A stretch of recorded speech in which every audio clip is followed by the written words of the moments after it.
Good morning. Welcome to Friends Church. You're not used to me being up here, are you? I've always heard the band talk about the countdown and how daunting it is. It's true. That's really daunting. So, today we're going to talk about something completely different. But since you've never experienced me coming up first, I want you to just kind of take a moment and take a deep breath with me. If you're at home, if you're driving, just take a deep breath.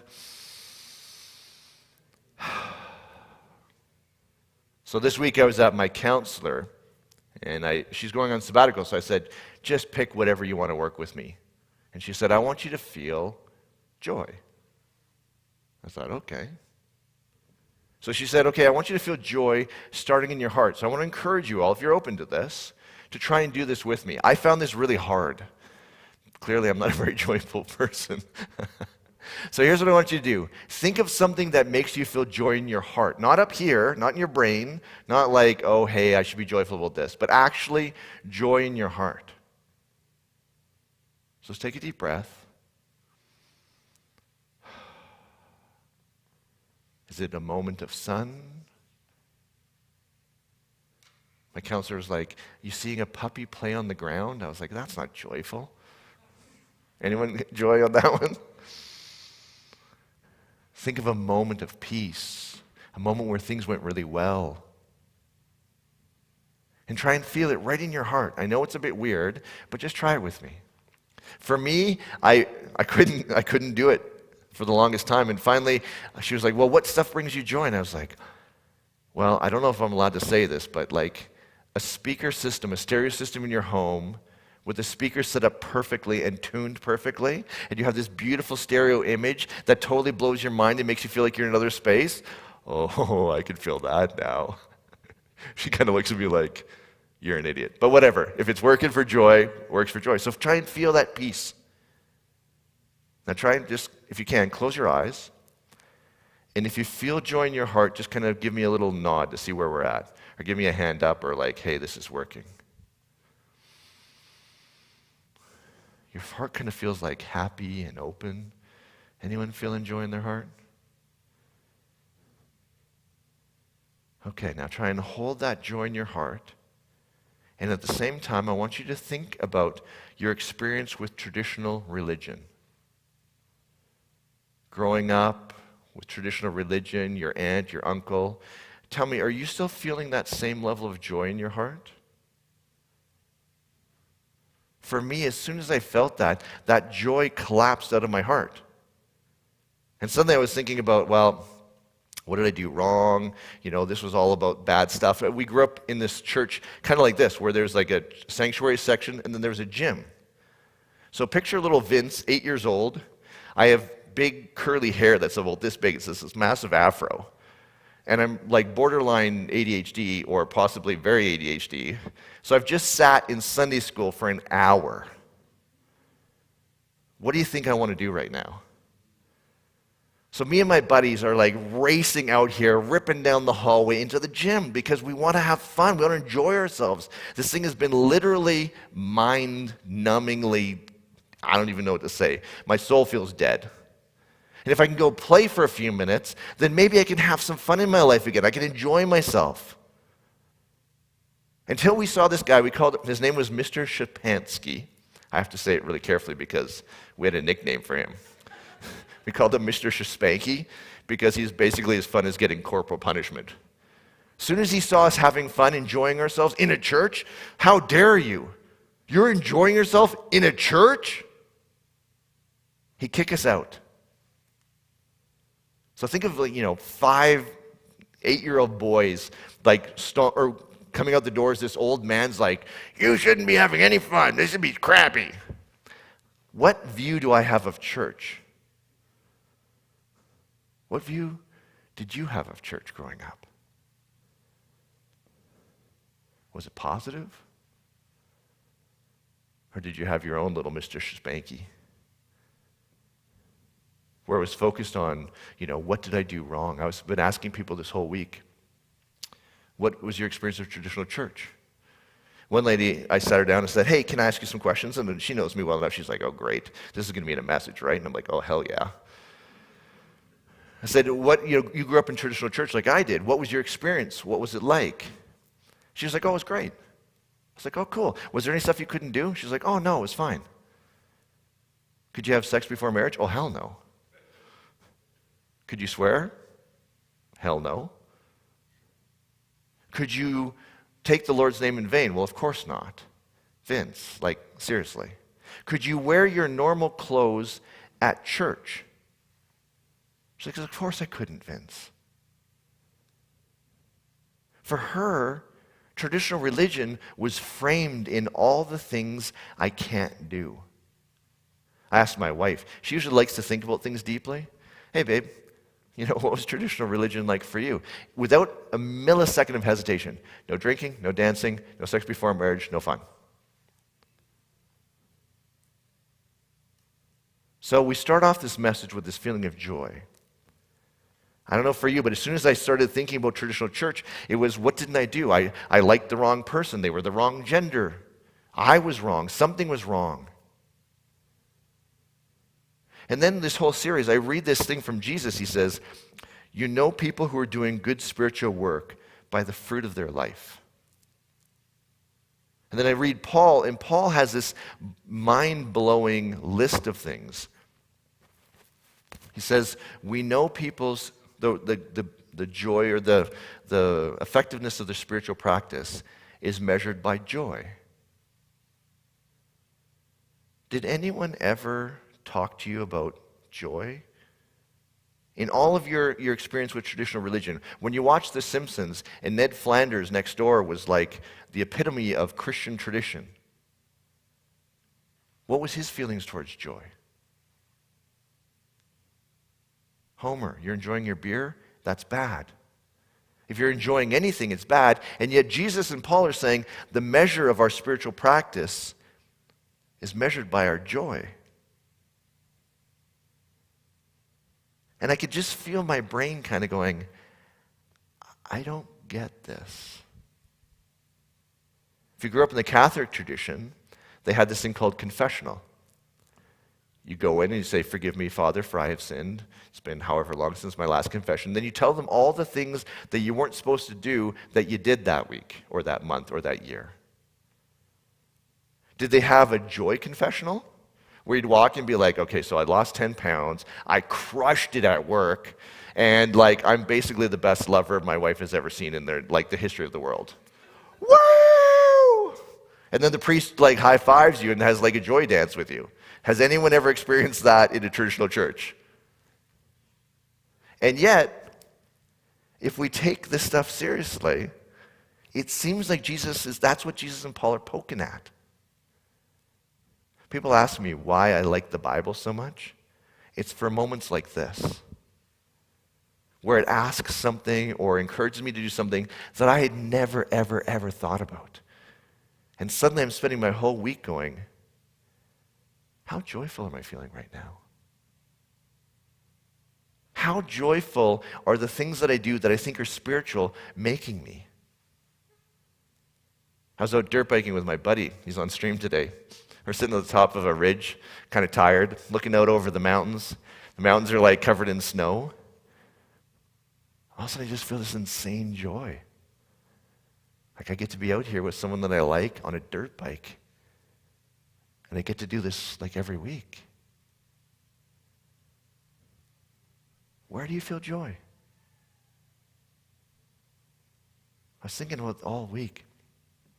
How many people feel joy at work? Do something good. Yeah, you achieve something. You accomplish something you've been trying to do. You find a new school after yours burns down. That's a joy moment, right? How about relational joy? Do you ever come off of a conversation with someone in your life and you think, man, I am lucky to have this kind of a person in my life, to have these moments. Social joy. We look around and we see things around us and we go, oh yeah, that's how this world should be. People rallying, people fighting for good causes that we believe in. Where do you feel joy in your life? as I thought through all these different parts of my life, I realized I started getting a little bit muddy. Because joy and feeling joyful can kind of be two things. We can have joy in our lives, which means I am a joyful person. A synonym would be an optimist. But that's not what I'm talking about. I think today what I'm talking about is moments of joy. I defined it this way. So this is a Vince definition. If you look it up in the dictionary, you will not find this. This is from my brain. Joy in this moment is a positive feeling in the moment that corresponds to words like delight, pride, curiosity, enthusiasm, gladness, tranquility, and moments of happiness. How much of your life is colored by joy? How much of your spiritual practice is creating joy? How much of your experience of traditional religion is tied to joy, that kind of joy? And again, it's not optimism. There's a Greek lexicon for ancient Greece by a group named Loanida. They kind of have this, they took a different direction towards the dictionary. And they define joy, the word is chara. They define it as this, moments of gladness. It's not an optimistic side. As I researched this, I thought, is this about optimism? Is joy, like as I look at my spiritual practice, is it that I'm a joyful person? And the more I read it, I realized, no, that feeling of optimism, this kind of I'm a joyful person, that's genetic. You're kind of either born joyful or you're not born joyful. You're either born an optimist or you're not. A guy named Timothy Bates studied this with twins. I always want to know, how do they do that? Do you take one twin and put them in a room? Do you take another twin and put them in a different room, and then poke the one twin with a stick for a long time, and then ask them how joyful they feel? Like, how exactly do you study this?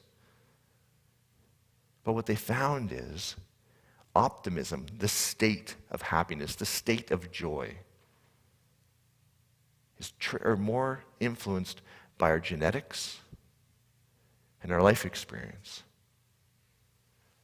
So if you're married to an optimist or a pessimist, there's nothing they can do about that. That's not a choice that we make. It's a state of being. It's part of our genes. But we can still feel moments of joy. We can still look at the glass half empty and still have a moment where we go, oh, actually, no, but this is really good. I think of it this way. Optimists have maybe hundreds of joyful moments per week. Pessimists have maybe a few.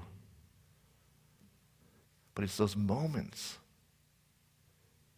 And sometimes I think that the pessimists in our lives, there's something beautiful because they see the world through this kind of really honest, dark lens. And so when something good happens, it's truly good.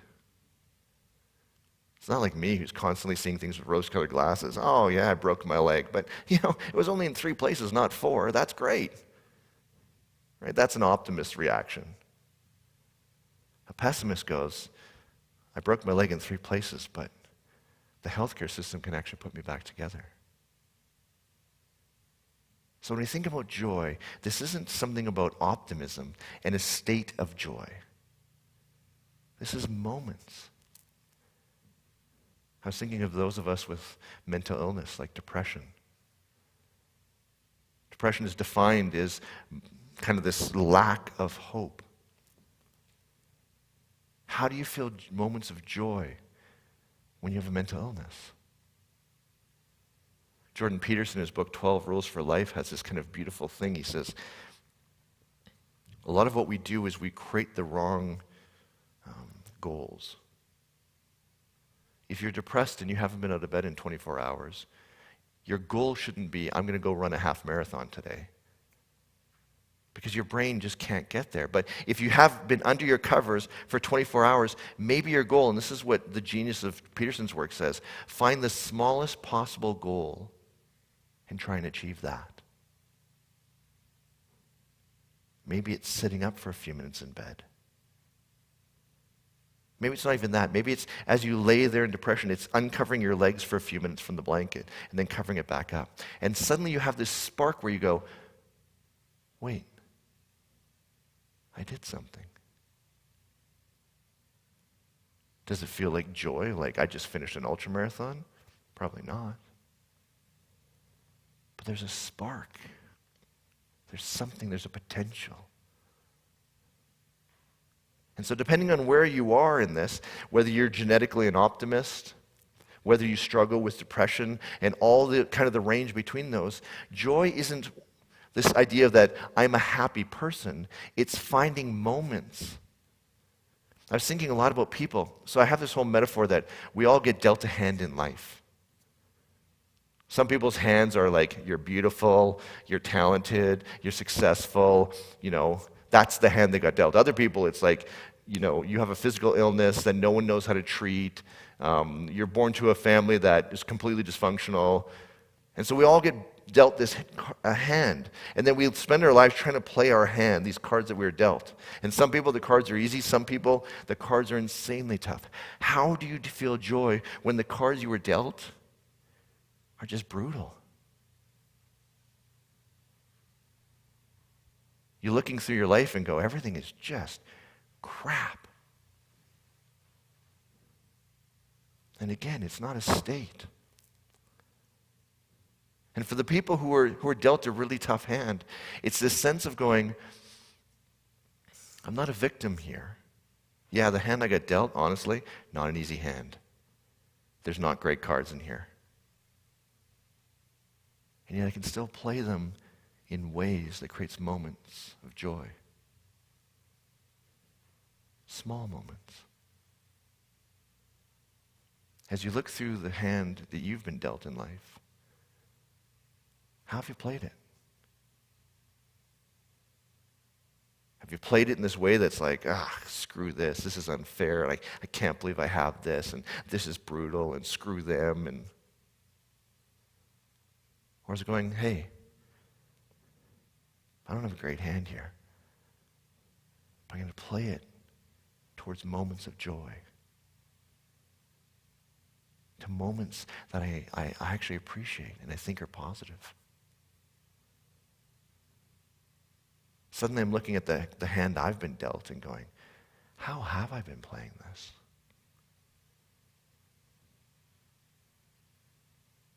People were saying this week, as we talked about this, how do I feel joy when I have pain? Right? Trevor just finished a half marathon, so he walks in today, we're all like, ooh, he's not walking that smooth. How does joy and pain connect? Now, I know for some of us, I have actually a picture of my run club. So there's a bunch of us that run from Friends Church. And one day, a couple years ago, it was minus 30. And so the text goes out, it's minus 30. Do we want to run? And the answer is, hell yeah. So we're all bundled up, and at the end of this hour run, we have this picture of us covered in ice because it's so freaking cold. But we have these big stupid grins on our face, like we totally did it. Was it the most relaxing, comfortable run ever? No, we were trying not to freeze to death. So there's a part of us. This is kind of again how the hand's dealt. Some people seem to have the ability to use pain to create joy. We'll push ourselves into a hard workout, and the pain of that bounces us out into joy. Oh, that feels really good, or thank goodness I get to get off my bike, or yeah, that's done. But I've been learning more about how our brains handle pain. There's this idea called nociception. And what we're learning in science is that some of us, our brains don't work well with pain. So for some people, as you increase pain, your brain will be like, okay, the pain's going up, we're going to turn the pain down. So then you can feel joy, right? I've been biking for 10 hours, everything hurts in my body, but it feels so good to get off my bike. Thank goodness. But some of us have a pain system that's not functioning properly.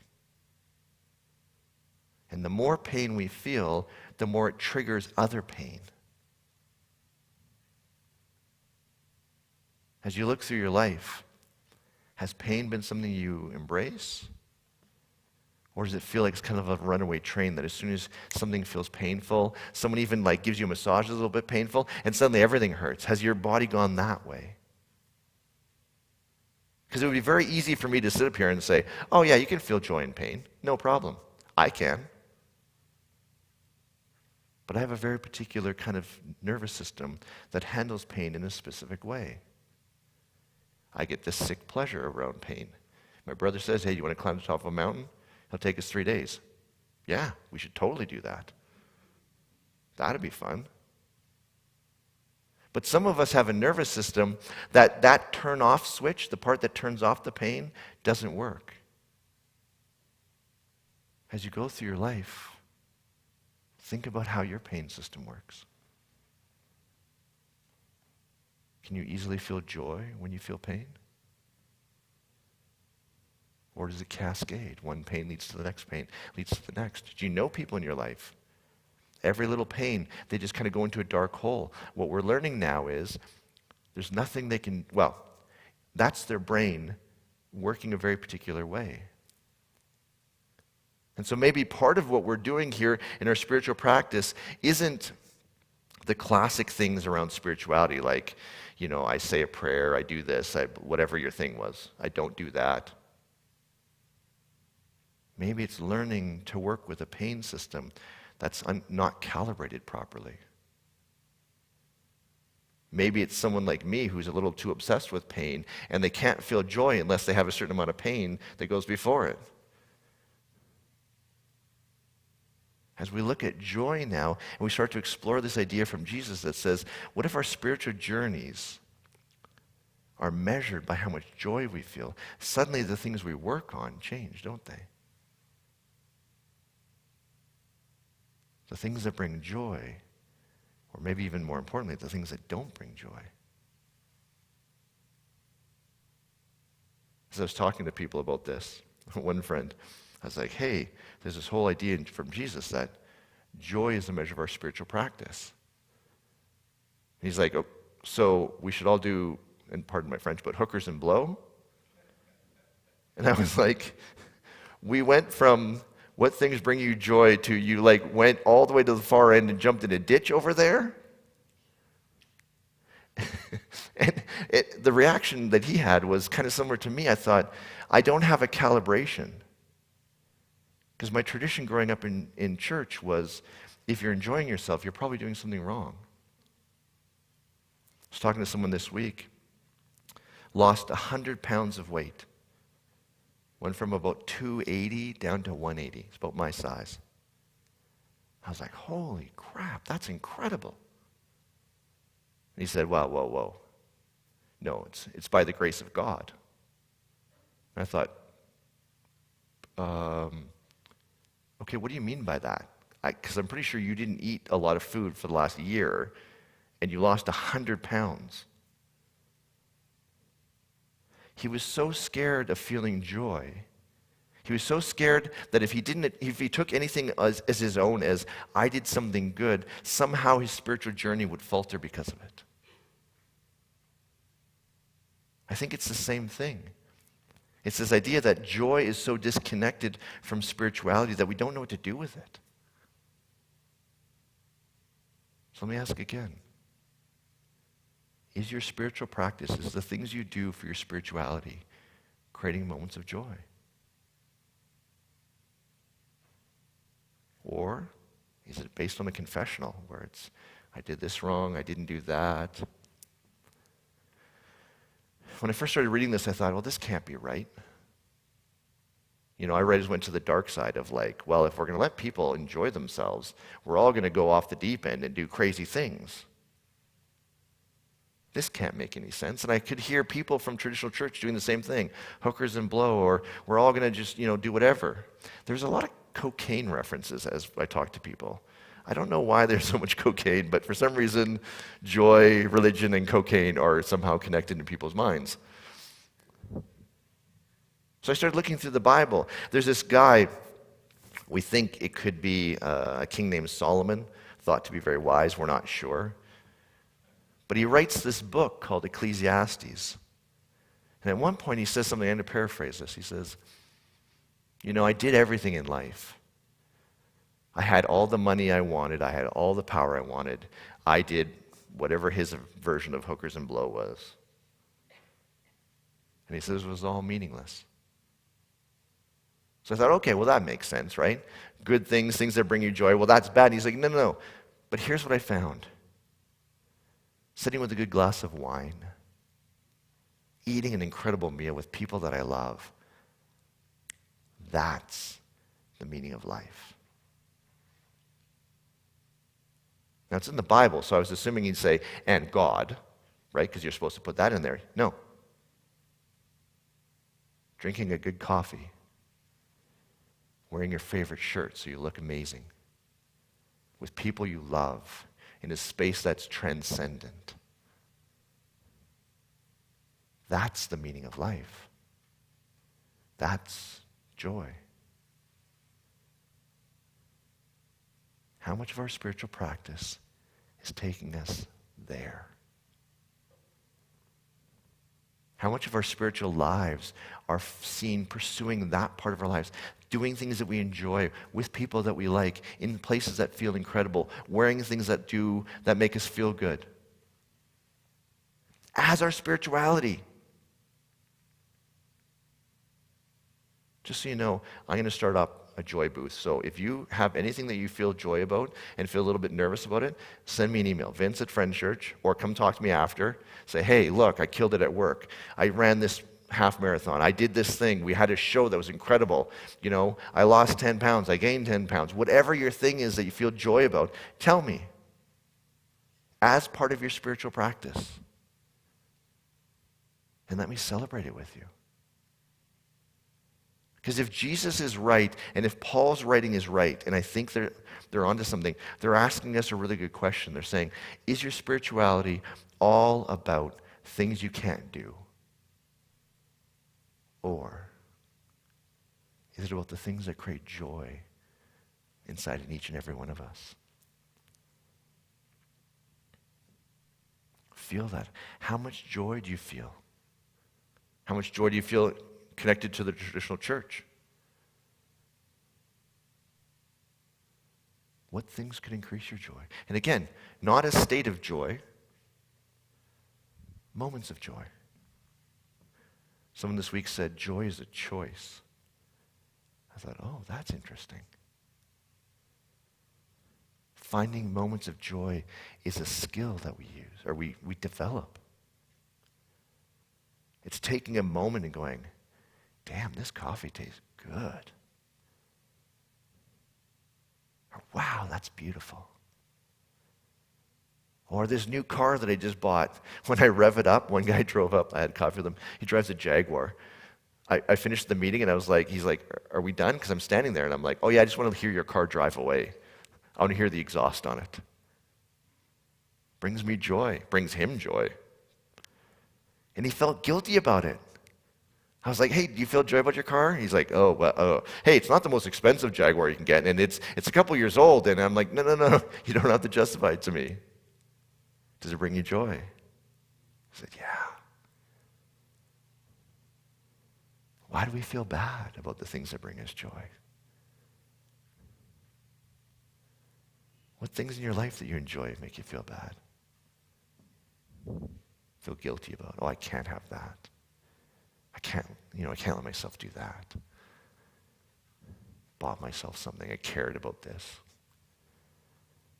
My wife likes these shoes. They're called Fluvogs. Anyone ever heard of Fluvogs? These crazy high heels? You've heard of Fluvogs. You've seen her in Fluvogs. She always has this complex relationship. Should I buy them? I have a bunch of pears. Do I need them? No, of course you don't. Can you afford them? Yes. Do they bring you joy? If you're really honest, do they bring you joy? Hell yes. She's got this big grin. As soon as she gets them home, she's like wearing them around the house. It's like, okay, what can we do that I can wear my shoes like? What can we do? But first she has to go through these moments of, I shouldn't, What if buying Fluvogs was part of her spiritual practice. Babe, I know you're listening at home. Thumbs up. What things bring you joy that for some reason don't feel spiritual and that you're pushing away? What if we embrace those? And don't worry, you're not going to go off the deep end. That's just fear-mongering.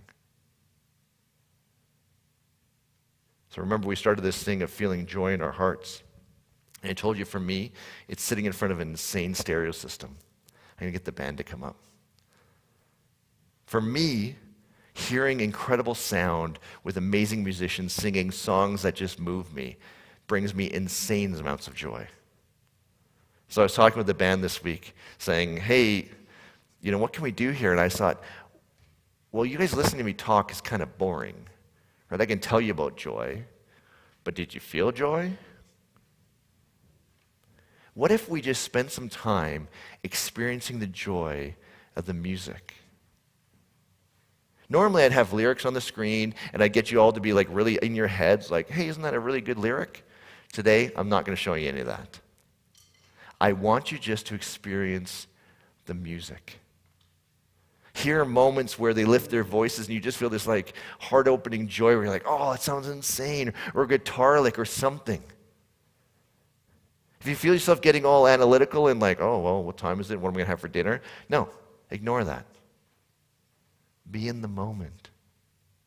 Feel the joy that is Too Late to the Party. Yeah, they played with the band named Too Late to the Party. So I said, can we have a little Too Late to the Party concert? And they said, yeah, we'll do it. So sit back, put your feet up, get your dance shoes on, whatever brings you joy, and experience this moment as fully as you can through that question of what brings me joy.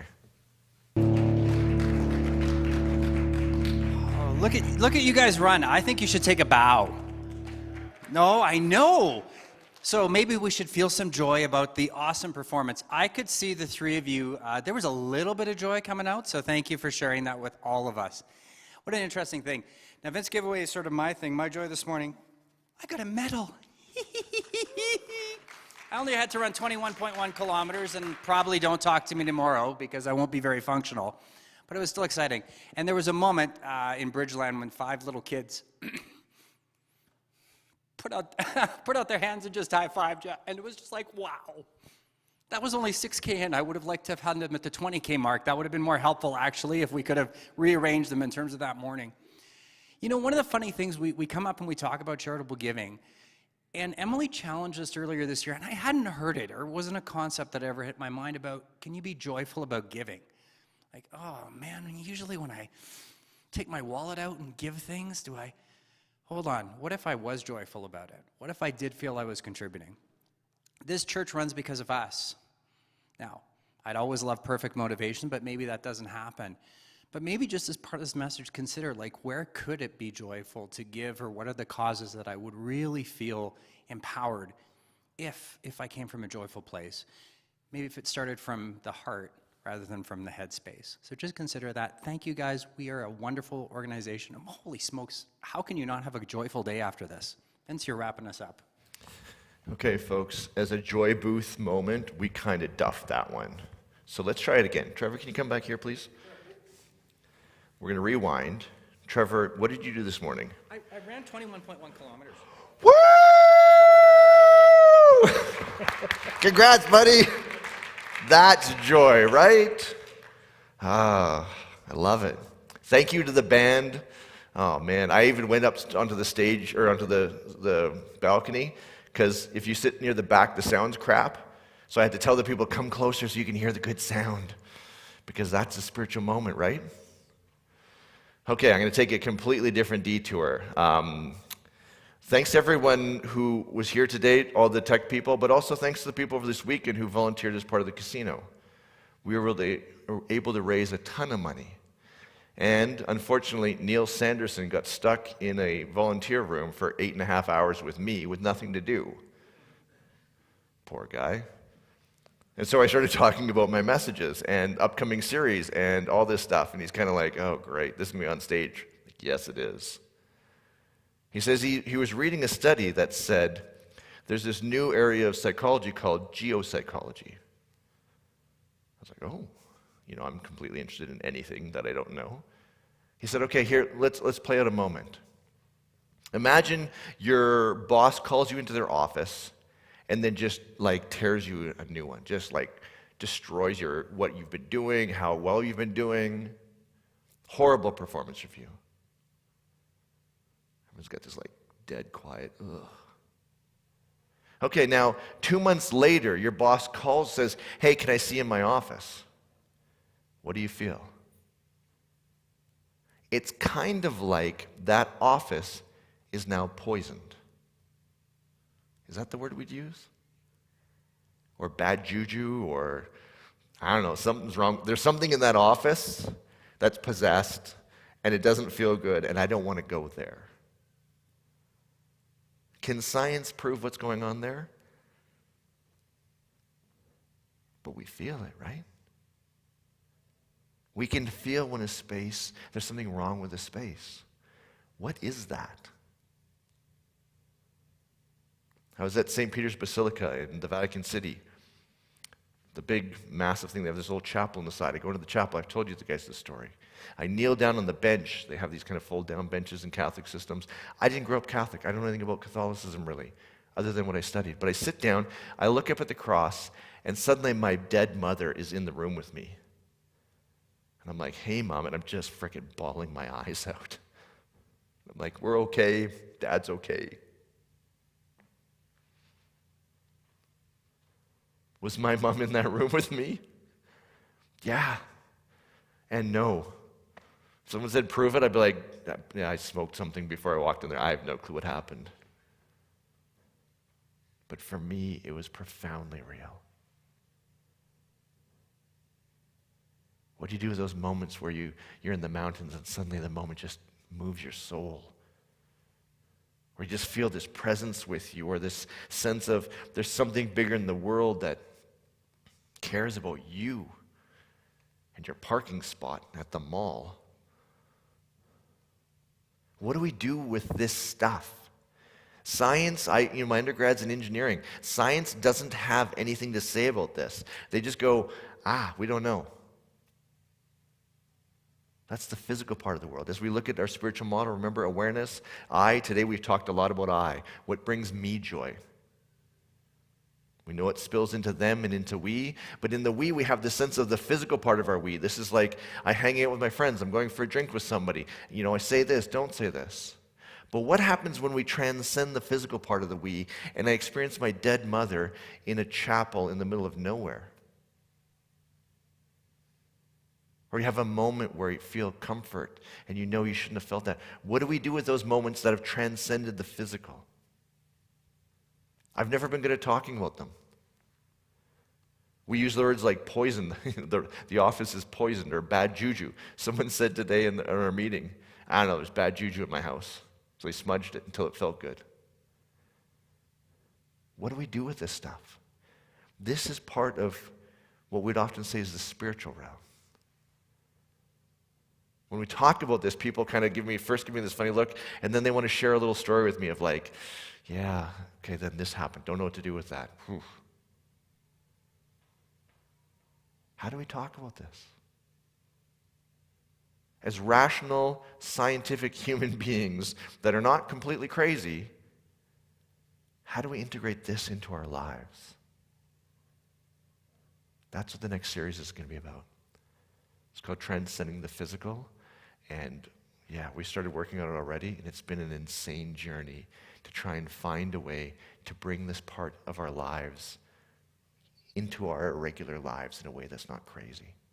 So I would invite you all to come out. It doesn't start next week, it starts the week after.